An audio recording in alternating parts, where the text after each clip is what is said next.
ยเด้อพี่น้องเด้อมุดแอวได้มันมุดแอวประเพณีลาวเขาได้นี่แต่ละเจ้าบ่าว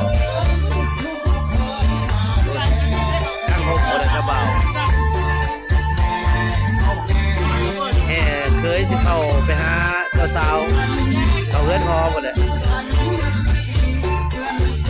อ้าวทีนี้มาเปิดเนาะเจ้าสาวเอาบัวใหม่ประเพณีเด็กน้อยหัวใหญ่เดี๋ยวบุญนะพี่น้องเด้อแล้วสุดท้ายเบิกจะเบา